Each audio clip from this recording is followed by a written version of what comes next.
1922 Pejuang Siliwangi. Satu untuk semua, semua untuk perjuangan. Pejuang Siliwangi. Pejuang Siliwangi. Assalamualaikum warahmatullahi wabarakatuh. Kembali lagi bersama saya Cepi Faridi Hikmat dalam program Siliwangi TV 1922. Hari ini Siliwangi TV 1922 alhamdulillah kehadiran Bapak Kolonel Setiadi, yang beliau adalah kiprahnya sangat luar biasa. Perjalanan dari Siliwangi, dari divisi Siliwangi, dan tugasnya pun di Kodam 3 Siliwangi, dan mewarnai daripada dinamika organisasi Pejuang Siliwangi Indonesia 1922, manakala beliau diberikan sebuah mandataris pada tahun 2017, tepatnya di bulan November, oleh almarhum Bapak Haji Dadai Udaya dan juga Bapak Haji Anwar Al-Batawi, pada saat beliau masih menjabat sebagai Ketua Umum dan Sekretaris Jenderal di Pejuang Siliwangi Indonesia 1922, yang pada saat itu ada hal-hal yang merujuk terhadap pemisahan sebuah kedaulatan daripada organisasi Pejuang Siliwangi Indonesia secara utuh. Dan pada saat itulah diberikanlah surat caretaker khusus untuk Bapak Kolonel Setiadi dan juga kepada saya pada saat itu, untuk bisa mendampingi beliau untuk menyelesaikan berbagai permasalahan yang ada di tubuhnya Pejuang Siliwangi Indonesia pada saat itu. Don't go anywhere, dan langsung saja sekarang menuju kepada Bapak Kolonel Purnawirawan Setiadi. Selamat pagi Pak Kolonel. Selamat pagi. Ya, silakan disapa dulu. Assalamualaikum warahmatullahi wabarakatuh. Waalaikumsalam. Saya yang pertama-tama mengucapkan terima kasih atas sambutan Pak Cepi yang telah berbuat banyak untuk memberi napas, memberi corak organisasi Pejuang Siliwangi sesuai dengan nama yang diberikan oleh rakyat Jawa Barat, khususnya bangsa Indonesia pada umumnya. Ya. Nah, kemudian memang saya dilahirkan di Jawa Tengah.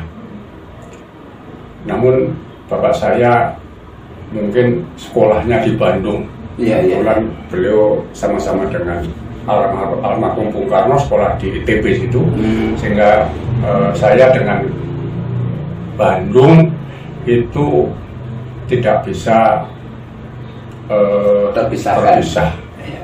Nah, kemudian saya kebetulan bisa menyelesaikan sekolah, kemudian masuk menjadi Taruna Akabri ini juga melalui Jawa Barat.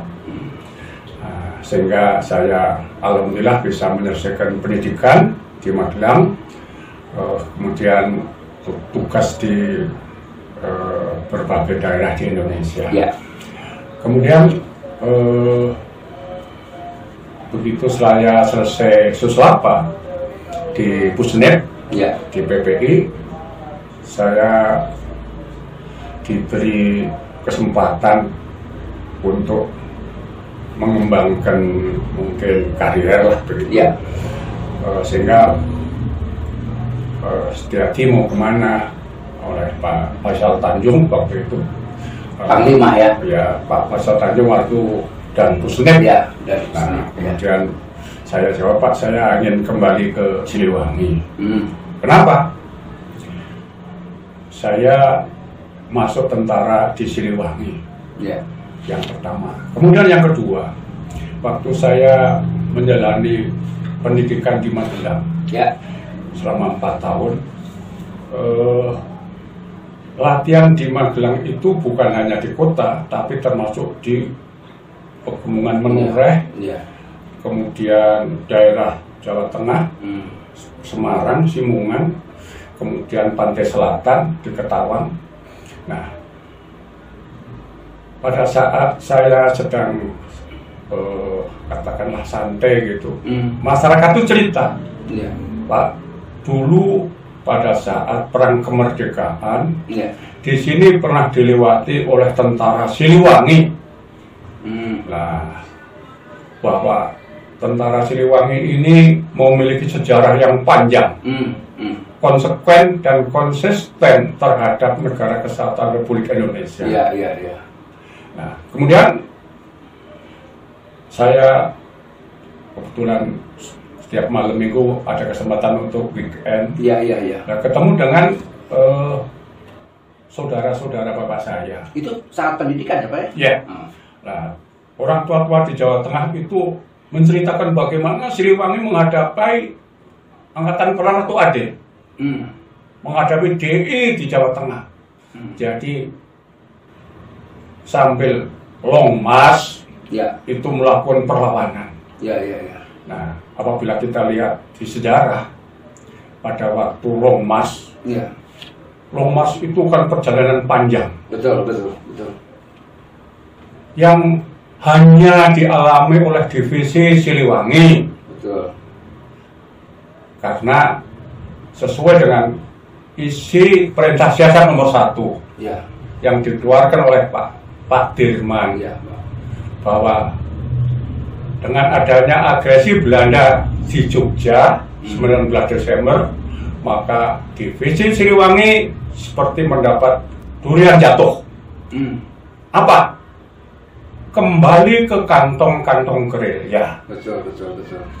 Disitulah Siliwangi yang dulu dikatakan meninggalkan kampung halaman, tapi bukan karena masalah, tapi karena konsekuens dan konsisten terhadap NKRI. Betul. Apa dasarnya? Dasarnya perjanjian Renville. Karena dari perjanjian Renville itu harus diakui bahwa divisi Siliwangi dengan rakyat Jawa Barat bersatu padu menghadapi tentara asing. Yang pada saat itu perjanjian Renville itu hanya sebuah siasat saja ya. Betul. Jadi karena divisi Siliwangi ini sebetulnya senjatanya sangat-sangat terbatas. Hanya pedang, tombak, senjata kayu mungkin hanya beberapa pucuk, bambu runcing lah. Nah, tanpa dukungan dan bantuan rakyat Priangan secara tulus, mustahil Siliwangi itu memperoleh kemenangan. Nah, kemenangan itu terjadi di berbagai posisi, berbagai front. Nah, namun kita juga harus tahu bahwa tentara asing, Belanda dan sekutu itu punya pengalaman perang. Betul. Nah, dengan mengalami berbagai kekalahan di Jawa Barat, mereka sangat kacau. Mereka takut akan hancur, akan binasa, sehingga minta berunding. Berunding pun tidak berani di daratan, sehingga harus dua kapal ditentukan di kapal Renville, kapal perang Amerika Serikat. Nah, perjanjian Renville itu antara lain butirnya adalah kalau Siliwangi itu bagian daripada Tentara Nasional Indonesia, silakan masuk ke negaramu. Nah, itu isinya ya? Isinya salah satu butirnya begitu. Nah, sehingga Siliwangi meninggalkan Jawa Barat itu bukan karena cinta, bukan karena tidak cinta rakyat Jawa Barat. Betul. Siliwangi berterima kasih kepada rakyat Jawa Barat. Maka di sana lahir mutu Siliwangi rakyat Jawa Barat, rakyat Jawa Siliwangi. Betul. Nah, Siliwangi tidak akan meninggalkan rakyat Jawa Barat. Satu lagi moto yang dipegang Siliwangi adalah apa? Esa hilang, dua terbilang. Artinya gimana? Makna daripada Esa hilang, dua terbilang, saya bertanya kepada para pelaku sejarah. Karena saya bersyukur bisa bertemu dengan Pak Nasution, Panglima pertama Ya. Bisa ketemu dengan mantan Gubernur Jawa Barat, Pak Mas Budi. Pak Mas Budi, ya. Bisa ketemu dengan Lurah Cirikip. Cirikip, betul, ya. Sunawi. Pak Sunawi. Bisa ketemu dengan Mayor Jenderal Mung Parhatimulyo yang menyelamatkan Panji-Panji Siliwangi. Betul. Nah, saya tanya apa makna Esa hilang dua terbilang? Iya. Di Esa hilang dua terbilang itu maknanya Siliwangi itu meninggalkan kampung halaman. Ya. Itu bukan mencari nama baik, bukan cari pujian, tetapi ingin menyelamatkan negara Indonesia. Betul. Oleh sebab itu, dua terbilang itu yang pertama lah dukungan rakyat Indonesia. Oh, iya. Yang kedua apa? Ridho Allah. Maka rakyat Jawa Barat harus rakyat yang religius. Betul, betul. Nah, iya. Divisi Siliwangi tentu anak kandung rakyat. Betul. Jawa Barat. Iya, iya, iya. Karena terlahir dari rakyat, betul. Ya, dan kembali lagi kepada Ya. rakyat. Nah, disitulah Siliwangi kebesarannya. Perjuangan yang panjang, selalu konsekuen dan konsisten. Nah, berapa lama Longmas? Longmas itu dijalankan selama 40 hari 40 malam. Iya, iya, iya. Disitulah yang namanya perjalanan panjang yang penuh dengan duka dan nestapa. Betul. Karena jalan kaki. Iya, naik gunung, turun gunung. Kemudian mendapat serangan dari APRA. Bapak, ya, ya. Nah, dicatat dalam sejarah Kepala Staf Kodam Siliwangi gugur di daerah Gombong. Di Gombong. Betul. Jadi di sekitar Tembusan Hijau, jalan kereta api itu. Betul, betul. Itulah tempat berlindung Patungan Siliwangi. Nah, Letkol Daan Yahya gugur di sana. Iya, iya, iya, iya. Nah, namun Siliwangi tetap utuh. Nah, kemudian oleh Pak Nasution ditunjuk penggantinya, yaitu Pak Sadikin, untuk sebagai Panglima. Nah, namun Pak Simatupang juga menunjuk satu orang lagi sebagai Panglima. Jadi ada Panglima, ya, Pak Abimanyu. Pak Abimanyu. Tapi Siliwangi adalah pasukan yang terlatih, pasukan yang memiliki jati diri. Iya, iya. Bersatu, dan bersatu. Sehingga antara dua Panglima itu bisa menyelesaikan masalahnya, membawa keberhasilan dan kejayaan Siliwangi. Betul. Nah, namun apa yang terjadi? Begitu masuk Jawa Barat, pasukan Siliwangi itu yang dielu-elukan oleh rakyat Jawa Barat, ada yang menjebak. Siapa yang menjebak? Yang menjebak adalah yang namanya DITII, pimpinan Kartosoewirjo. Iya. Karena selama Siliwangi hijrah, maka kelompok DITI ini mengatakan tuh Siliwangi tidak menyinta rakyat Jawa Barat, sehingga pindah ke Jawa Tengah. Kena hengkang. Nah, itulah fitnah yang dilemparkan oleh DITI, ya, oleh Kartosoewirjo-nya. Nah, kemudian, namun insya Allah meskipun memerlukan waktu yang lama, Siliwangi berhasil menyelesaikan dengan kita kenal yang disebut Operasi Pagar Betis. Pagar Betis. Ya. Nah, Operasi Pagar Betis itu sebetulnya istilah yang terbarukan. Yang resminya sebetulnya Operasi Bradayuda. Nah, jadi Pagar Betis mah hanya pengistilahan dari apa Bradayuda itu. Iya. Ya, karena para panglima atau katakanlah Pak Ibrahim Haji sebagai Panglima Siliwangi, kemudian memimpin para danrem, salah satu danrem Surya Kencana, ya. Kolonel SK Juasa, menyarankan Pak kasih nama saja Operasi Pagar Betis. Kenapa? Ya pagarnya bedil, tapi betisnya rakyat. Iya. Mengikut sertakan rakyat Jawa Barat. Betul. Sehingga apa?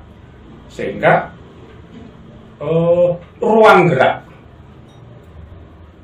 gerombolan itu bisa diisolasi. Betul. Ya, ya. Setiap gunung dipagar.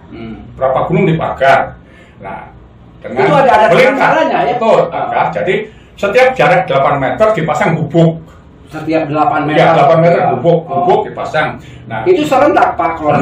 Serentak. Di dalam di pos itu ada tentara, ada rakyat, ada ibu-ibu, ada yang bawa kentongan, ada yang penyanyi, ada yang semua kesenian main. Berbaur jadi satu lah gitu ya. Jadi kalau malam hari ada juga yang cianjuran, kentongannya juga saling bersautan, menyambung. Ya. Itulah yang namanya pola operasi Pagar Betis. Mungkin para perwira sekarang jarang menemukan itu karena tidak mengalami yang pertama, kemudian tidak mendapatkan seniornya yang menjelaskan. Iya, betul. Nah, kemudian setelah 3 hari Pak, maju. Jadi tidak tinggal di situ terus, maju supaya ruang geraknya sempit. Oh, itu bergeser. Ya?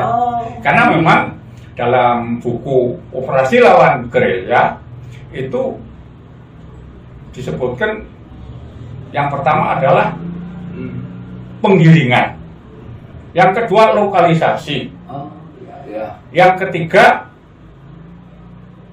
mungkin pemisahan dengan rakyat, baru yang terakhir penghancuran. Jadi itu apa, dinamis ya? Dinamis ya? Nah itu terakhir di Timur-Timur, karena saya juga tugas di Timur-Timur, dipraktekkan. Betul. Nah, kebetulan yang memerintahkan kepada saya waktu itu almarhum Jenderal putranya Pak Dirman, Basofi Sudirman, ya. Nah, jadi operasi di Timur namanya, istilahnya adalah operasi Slaber. Nah, jadi karena Pagar Betis itu nama keren di Jawa Barat, di sana namanya Slaber. Jadi ada pengistilahan lain juga ya kayak gitu. Nah ini sahabat Siliwangi 1922 ya, kan tertarik ya. Ada sebuah pengaplikasian bahwa Pagar Betis itu hanya sebuah istilah dari Bratayuda ya. Nah dari itu ya. Dan juga kita kan jadi tahu, jadi paham. Ya ini adalah skema bagaimana siasat, strategi pergerakan khusus untuk apa namanya menutup ruang ya, ruang dengan cara kental dengan budaya ya. Kental dengan budaya, ada obornya barangkali ya, bersatu. Dan ini kayaknya sudah hampir punah ya, sudah hampir punah. Ya kan? Nah, sekarang Pak Kolonel, kalau ini kan luar biasa ya. Sederhana, tetapi ada kearifan lokal di sini ya, dan perangnya pun, mengusirnya pun dengan cara-cara yang menurut saya smart ya, sangat cerdas gitu ya, tidak langsung apa kontak fisik gitu ya, tidak langsung kontak fisik. Nah, bagaimana Pak Kolonel, situasi yang seperti begini, apakah mungkin di dalam era milenial seperti sekarang ini bisa digali kembali atau bisa ditunjukkan kembali, tentunya dengan pola dan pikir zaman sekarang, tapi kaidah-kaidahnya yang dulu begitu, tentang Pagar Betis gitu. Apa yang disampaikan Pak Sekjen ini sangat tepat. Kenapa? Indonesia masih bisa bertahan utuh wilayah NKRI bangsa Indonesia karena ideologinya Pancasila. Namun ada sesuatu yang diaplikasikan oleh bangsa Indonesia, khususnya rakyat Jawa Barat. Apa? Yang disebut sistem kamrata. Sistem kamrata, ya. Sistem kamrata itu sistem pertahanan keamanan rakyat semesta. Itu bagian daripada ketahanan nasional. Nah, menurut sejarah, jadi bangsa Indonesia itu masih satu utuh. Karena pada saat kita menengok ke belakang, Kerajaan Sriwijaya itu juga menguasai Nusantara. Karena punya armada, punya perdagangan. Betul. Ya. Kerajaan Majapahit juga sama. Tapi dua kerajaan itu tidak mampu mempertahankan. Dikaji oleh para pendahulu kita, khususnya di Siliwangi ini, sehingga apa? Sehingga kita memerlukan persatuan dan kesatuan. Yang pertama. Kemudian yang kedua, kita harus punya wawasan maka wawasan nasional kita yang kita kenal dengan wawasan Nusantara. Nah, wawasan Nusantara ini ya mungkin secara mudah adalah cara pandang bangsa Indonesia tentang diri kita dan pemekarannya yang didasari oleh posisi strategis Indonesia, sejarah dan sosial budayanya. Betul. Nah, sehingga apa? Bahwa kita itu di tengah-tengah yang serba Nusantara. Betul. Nah, sehingga kita harus menyamakan. Sehingga apa? Dasar hukumnya wawasan Nusantara yang berdasarkan Pancasila dan Undang-Undang Dasar 45 tentang diri dan pemekarannya, agar memiliki rangsangan dan dorongan mewujudkan cita-cita kemerdekaan. Nah, kalau sudah sama, maka wawasan Nusantara inilah yang menjadi cara pandang yang sama. Kenapa? Pak Juanda, tokoh Jawa Barat, itu ada deklarasi Juanda tahun 58. Ini tindak lanjutnya. Maka saya mengatakan para pendahulu kita, termasuk Pak Juanda, deklarasi Juanda itu yang Indonesia itu negara kepulauan. Yang dihubungkan oleh laut dan selat, bukan dipisahkan, tapi dihubungkan oleh laut dan selat. Nah, karena negara Indonesia kepulauan terbesar di dunia, maka menjadi Nusantara. Nah, kemudian untuk melengkapi wawasan tadi, maka disusunlah namanya ketahanan nasional. Ketahanan nasional itu ke dalam adalah bahwa bangsa Indonesia itu memiliki keuletan, ketangguhan yang mampu mengembangkan potensi untuk menghadapi ancaman, baik dari luar maupun dari dalam. Begini Pak Komandan ya, kan kita ini tinggal menghitung hari ya, berapa minggu lagi, nggak ke minggu lah, sekitar 12 hari lagi kita akan menyambut kemerdekaan Republik Indonesia yang ke-77 tahun ya. 77 tahun. Nah, memaknai ini semua kan nggak mungkin ya terjadi adanya suatu kemerdekaan kalau tidak ada perjuangan, begitu ya. Nah, isi daripada salah satunya yang menjadi perdebatan sampai dibacakannya naskah proklamasi kemerdekaan Indonesia atas nama bangsa Indonesia pada saat itu di Kebangsaan Timur oleh Bung Karno dan juga Bung Hatta yang mengatasnamakan bangsa Indonesia. Nah, sejauh mana cara pandang kita ya untuk bisa melahirkan daripada naskah proklamasi tersebut dan bagaimana hubungannya dengan ada istilah Indonesia menggugat, begitu? Terima kasih Pak. Ini pertanyaan cukup berat Pak, karena kita tidak mungkin mengingkari sejarah. Bahwa Pejuang Siliwangi ini dideklarasikan lahir tahun 22. Betul. Jadi sebelum Indonesia merdeka. Sudah lahir. Nah, jadi hebat. Jadi siapa yang katakanlah menjadi cikal bakal? Salah satu adalah Syekh Nawawi Al-Banterni, ulama besar. Betul. Lahir di Serang, meninggal di Mekah. Nah, masih ada ulama lagi dari Sukabumi, dari Bandung. Nah, kemudian ada juga tentara. Nah, jadi cikal bakalnya ini sebetulnya tahun 22. Sehingga betul. Pasti mendorong, pasti membackup terjadinya Sumpah Pemuda tahun 28. Nah, sehingga apa? Di Jawa Barat ini kondisinya betul-betul sangat dominan. Kenapa? Sejarah atau kita semua bisa menyaksikan yang mungkin, maaf, belum ada yang mau cerita. Instalasi militer semuanya ada di Bandung. Siapa yang membuat? Bukan Indonesia, Oh gitu ya? Bukan. Nah, kenapa? Ini kan memberikan indikasi bahwa Bandung itu kota yang sangat-sangat luar biasa. Ambil contoh aja, kenapa dapat gelar Paris Van Jawa?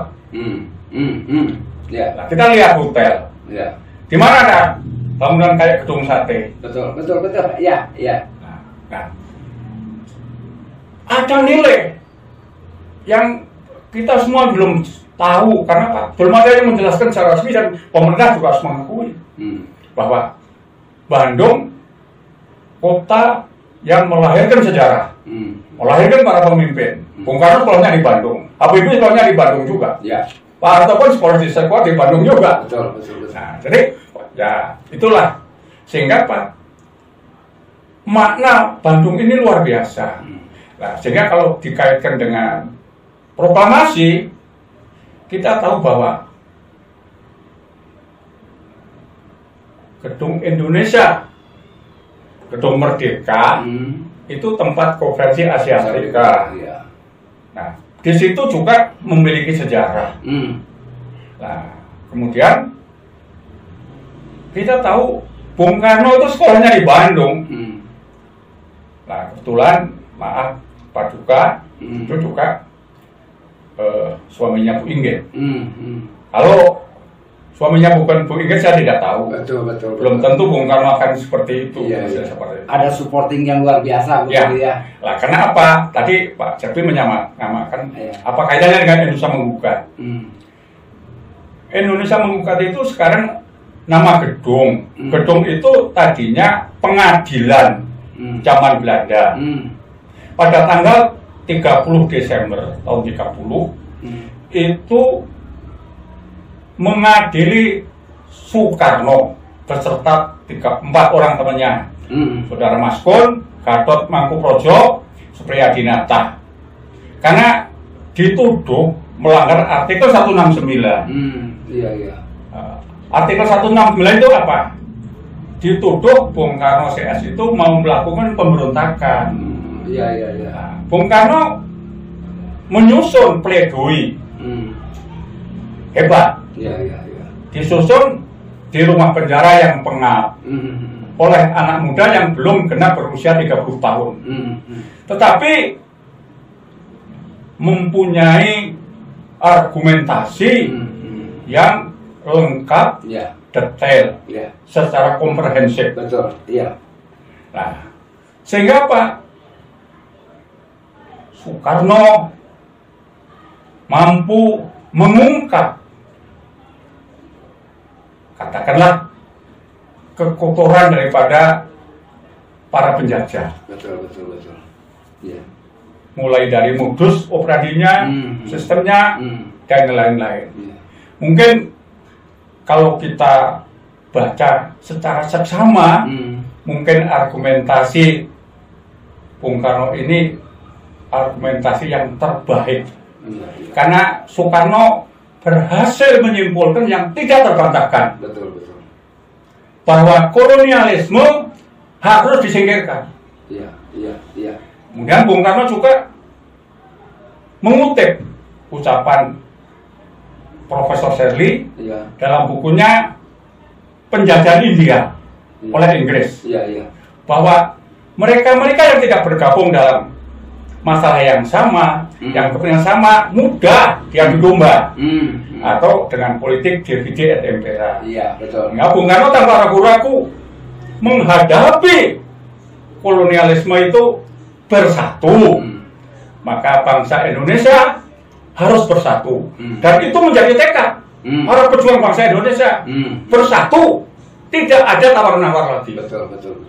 Nah, sehingga kapan Indonesia bersatu, saat itu juga Indonesia merdeka. Proklamasi. Ya, begitu proklamasi bersatu. Betul. Dengan ada kebinekaan tunggal ika kan. Betul. Nah, satu hal nih Pak Kolonel ya, berkenaan dengan hal-hal yang tadi yang disampaikan, memang korelasinya itu sangat dekat sekali ya.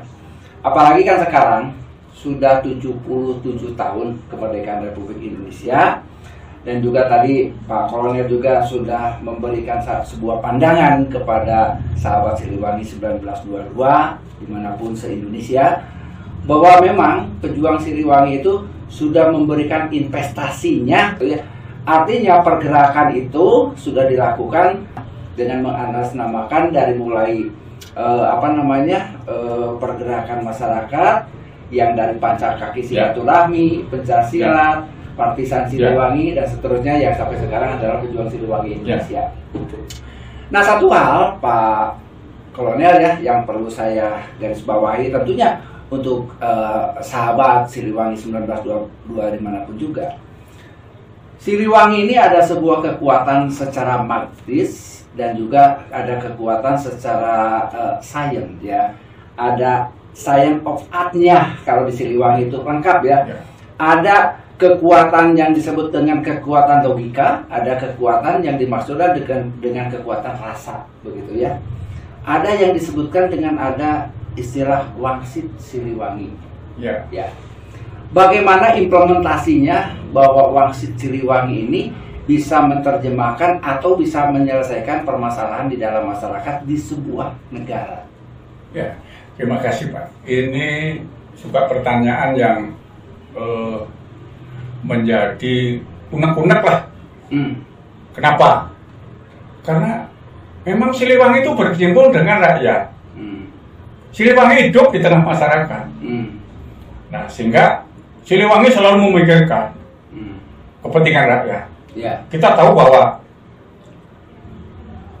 operasi Pagar Tetes itu berkelanjutan dengan operasi Bakti Siliwangi selama 13 tahun.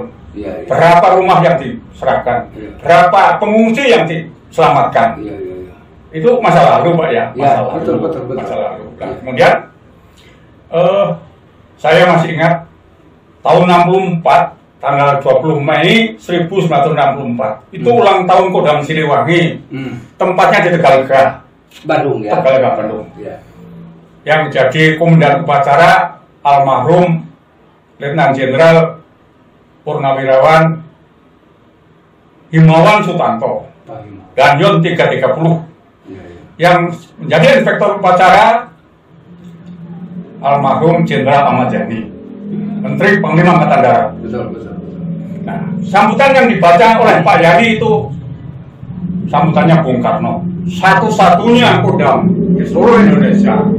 Ini sejarah ya. Ada satu ulang tahun hanya Siliwangi yang memberi sambutan adalah Presiden. Satu-satunya Kodam yang mendapat anugerah Samkarya Nugraha dari Bung Karno itu Siliwangi. Bisa diterjemahkan apa istilahnya biar untuk sahabat Siliwangi? Samkarya Nugraha itu kan anugerah kepresidenan yang paling tinggi untuk Kodam. Karena kita tahu bahwa Siliwangi tidak pernah absen dan menyelesaikan semua permutakan. Karena seakan-akan Siliwangi dilahirkan memang untuk itu. Betul. Jadi Siliwangi tidak mencari popularitas. Iya, benar, setuju saya. Tapi Siliwangi ada seakan-akan kemenangan yang menghampiri. Iya. Terus berkarya ya. Jadi Siliwangi itu begitu. Kita lihat yang menyelesaikan PGRS, yang menyelesaikan Haumuke, Operasi Rindang Kasih di Maluku, kemudian yang menyelesaikan Kahar Musaka, termasuk PRI, operasi katakanlah di Afrika. Nah, Pak Solikin beliau masih hidup, beliau adalah kontingen Garuda. Nah, ini semua memberikan bukti, memberikan kenyataan bahwa Siliwangi setiap operasi itu ada juga yang bawa suling, ada juga yang bawa kecapi, ada juga yang bawa cangkul. Betul. Untuk apa? Untuk berbuat sesuatu pada masyarakat setempat. Betul. Iya. Nah, sehingga apa? Tadi saya sampaikan bahwa Siliwangi itu berbuat untuk kebaikan. Karena latar belakang agama tidak bisa ditinggalkan. Iya, betul. Jadi rukun Islam ya, rukun iman ya, rukun ihsan dilakukan. Karena rukun ihsan itu melebihi adil. Kenapa? Adil itu saya datang Pak Cepi itu diterima sudah bagus, tapi saya datang sini disediain makan, saya nggak minta, tapi saya ngelolanya kan sulit. Itu eksan, lebih baik adil. Nah, kemudian saya harusnya katakanlah dengan anak buah saya itu gaji 25.000, tapi saya pikir ya nggak cukup, ya pantas saya tambah lagi 100.000. Nah, itulah yang namanya kebaikan. Betul. Jadi lebih daripada adil itu, eksan tadi. Tadi Pak Kolonel juga kan menyampaikan semuanya adalah ada kaidah spiritual kan ya, spiritual. Makanya apa hubungannya di dalam preambul Undang-Undang Dasar 1945 di sana disampaikan atas berkat Allah ya. Jadi begini. Jadi memang Siliwangi dengan Indonesia tidak bisa dibicarakan, Pak. Kalau bangsa Indonesia, katakanlah para pendiri negara, merumuskan pembukaan Undang-Undang Dasar 45 itu menurut istilah yang dirumuskan oleh Senat Universitas Gadjah Mada, kemudian pengurus akademik. Kalimat itu adalah kalimat yang tersusun dalam pembukaan Undang-Undang itu adalah buah kudus, keajaiban pikir yang bisa membawa sesuatu ke arah kebaikan, membawa ke kesempurnaan. Nah, sehingga nanti di sana kita tahu bahwa pembukaan Undang-Undang Dasar 45 itu barangkali dikatakan pokok kaidah negara yang fundamental. Betul, setuju. Pokok kaidah negara fundamental. Kemudian berdasarkan MPR nomor 20 MPRS tahun 66 bahwa pembukaan Undang-Undang Dasar 45 itu satu rangkaian dengan proklamasi. Sudah paket itu, paket. Karena pendiri negara itu lembaga yang paling tinggi statusnya. Betul. Yang dibentuk oleh pendiri negara itu Negara Kesatuan Republik Indonesia, Pancasila, termasuk Undang-Undang Dasar 45, bendera merah putih dan lain-lain. Nah, maka dikatakan harga mati. Karena yang menentukan itu pendiri negara, tidak ada lembaga yang lebih tinggi. Jadi menurut aturan hukum tidak ada peraturan yang merubah itu lembaga yang satu tingkat, tidak ada. Yang lebih tinggi itu satu paket, betul Pak Cepi. Nah, kemudian kita juga ada di sana kalimat atas berkat rahmat Allah. Jadi kita tahu bahwa memang yang duduk di dalam PPPKI, Panitia Persatuan Pendidikan Indonesia, itu para ulama, para tokoh masyarakat, sehingga ada perubahan dari Jakarta Charter ke pembukaan Undang-Undang Dasar 45. Dalam Jakarta itu ada 7 kata. Syariat Islam itu dengan yang memutuskan menghilangkan 7 kata itu para ulama. Betul. Nah, Pak Hatta yang menyampaikan itu tokoh-tokoh. Kenapa? Untuk persatuan Indonesia. Betul.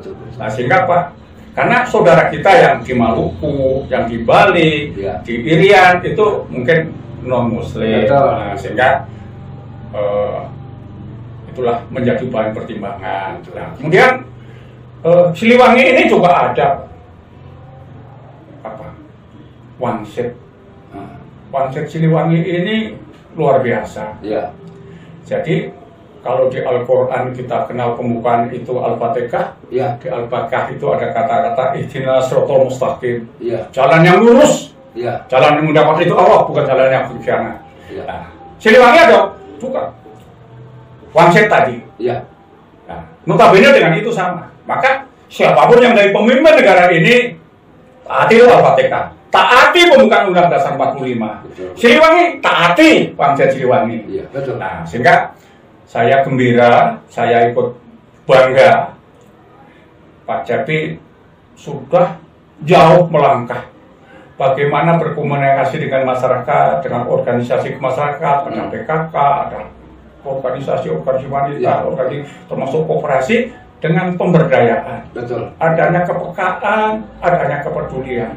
Karena yang tersirat anak kandung rakyat itu.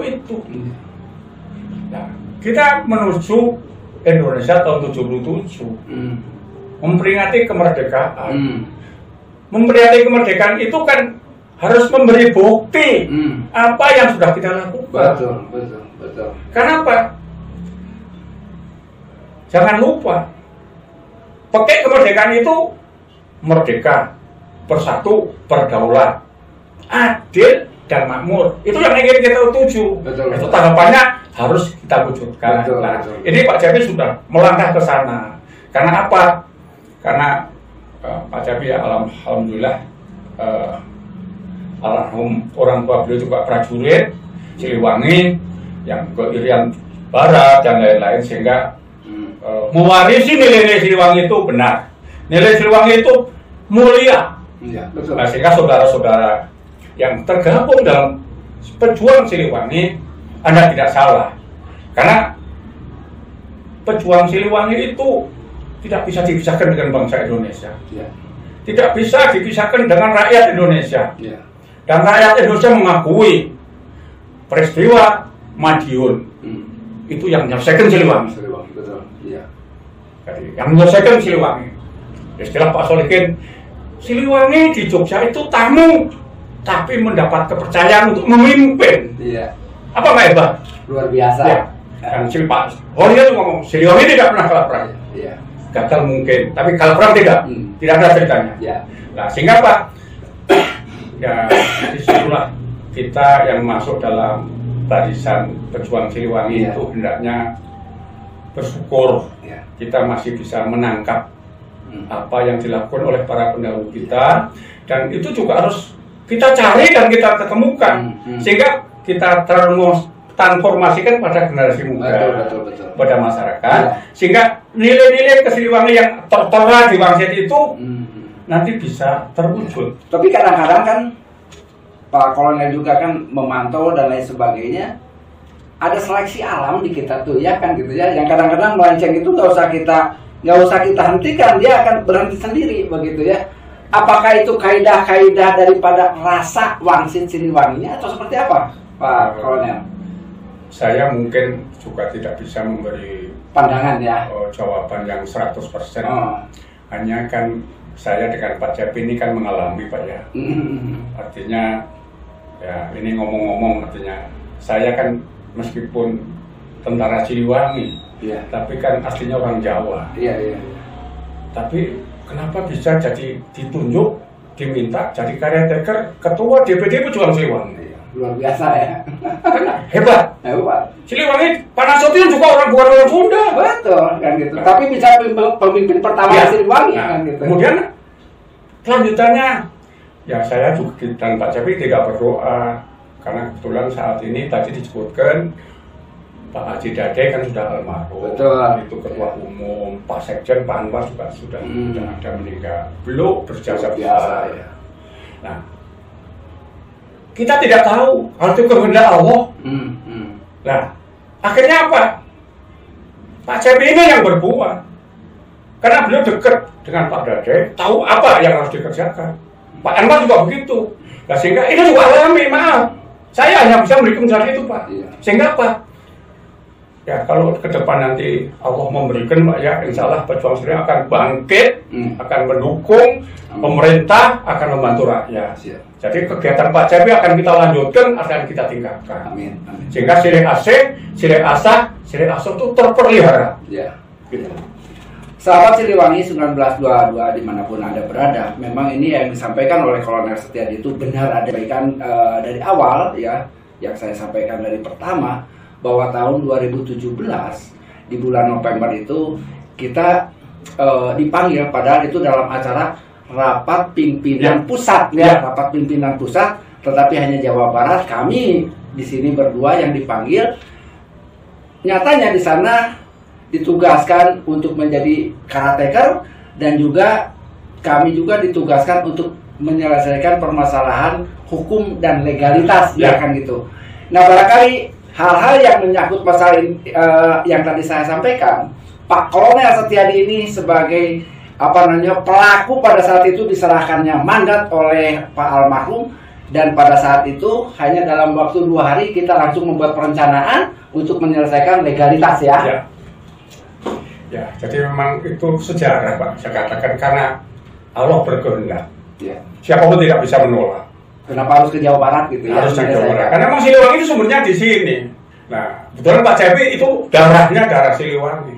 Sehingga Pak Cepi yang kebetulan juga menguasai masalah aturan, menguasai tentang pembinaan masyarakat, generasi muda, kemudian juga beliau berkecimpung di PMI yang ada kaitannya dengan masyarakat banyak, juga bergaul itu sangat-sanart luas, sehingga beliau sendiri bisa menyelesaikan Pak masalah carut marut ADART yang sudah 5 tahun hilang, itu bisa diwujudkan kembali, kemudian bisa diterima oleh menteri, sehingga resmi bahwa Pejuang Siliwangi mempunyai ADART yang lengkap dan benar karena berdirinya sebelum Indonesia merdeka.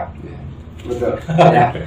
Baik sahabat Siliwangi 1922, sangat menarik sekali kan ya dengan Pak Kolonel Setiadi, dan mudah-mudahan menjadikan bahan transformasi ilmu dan juga bisa mengedukasi kita semua. Nah, dalam hal ini barangkali untuk menutup kesempatan kita bincang-bincang dengan Pak Kolonel Setiadi ini, ada yang perlu di underline sama kita, yang harus di bawah garis bawahi sama kita dalam rangka menyongsong 77 tahun kemerdekaan Republik Indonesia. Ada hal-hal yang akan disampaikan oleh beliau tentang bagaimana makna daripada perayaan hari ulang tahun kemerdekaan Republik Indonesia yang ke-77 tahun. Terima kasih Pak. Jadi ini juga sesuatu mutu Pak. Kalau dulu bangsa Indonesia mutunya merdeka atau mati. Betul. Nah, kita juga harus bersumber pada itu. Siliwangi itu akan dicintai rakyat apabila melakukan apa yang pernah dilakukan pendahulu Siliwangi. Kebaikan dan kebaikan. Nah, namun secara organisasi pegang teguh disiplin Siliwangi, pegang teguh karena kita padanya umat beragama. Jadi tidak ada agama yang mengajari kita menuju radikalisme, menuju ekstrem, tidak ada. Siliwangi itu benteng yang tertangguh. Sehingga apa? Tanpa Siliwangi, walau alam Indonesia. Nah, tolong catat baik-baik. Negara Indonesia berdasarkan Pancasila. Siliwangi di situ. Nah, saya sedang merumuskan dengan Pak Sekjen untuk mengumpulkan para ketua PAC Kabupaten Bandung, khususnya nanti kalau bisa dihadiri para ketua DPC Jawa Barat yang sudah diresmikan atau yang belum, yang bisa hadir, karena kita ingin berbuat sesuatu untuk masyarakat Jawa Barat, nanti juga menurut ke Indonesia, sehingga peran Siliwangi, pejuang Siliwangi nanti akan kita rumuskan, kita beri katakanlah penjelasan, tugasnya jelas, perangkatnya jelas. Jadi supaya bisa menegakkan disiplin, bisa memimpin masyarakat, bisa berkomunikasi dengan arif sehingga tidak menyakiti hati rakyat, tidak merugikan rakyat, tetapi cukup membanggakan rakyat. Itu yang akan kita lakukan. Insya Allah tidak lama lagi, karena saya sudah bicara hari ini, sudah hampir 3 bulan saya tidak ke sini, ya karena saya harus menyelesaikan bahwa tidak ada persoalan di dunia yang tidak bisa selesaikan. Tapi kita juga harus punya modal, kita harus punya dana. Dana itu tidak korupsi, tidak ngapusi rakyat, tidak jual pulau, tidak. Tetapi memang punyanya Siliwangi yang harus sampai ke rakyat. Nah, pejuang Siliwangi yang akan menjadi motor supaya sampai ke alamat tidak ada korupsi, tidak ada tipu menipu, sehingga Siliwangi harum dan harum wangi. Baik. Terima kasih sahabat Siliwangi 1922 mengakhiri daripada perjumpaan hari ini. Terima kasih atas kebersamaan Anda semua yang sudah hadir di channel Siliwangi 1922 ini. Dan jika ada komentar ataupun saran, silakan untuk dituliskan di layanan daripada TV Siliwangi ini. Dan sekali lagi terima kasih atas dukungan dan supportnya. Dan kembali dengan slogan kita bahwa Saeutik Mahi Siliwangi ngajadi bukti. Sekian, terima kasih. Siliwangi jiwa raga. Assalamualaikum warahmatullahi wabarakatuh.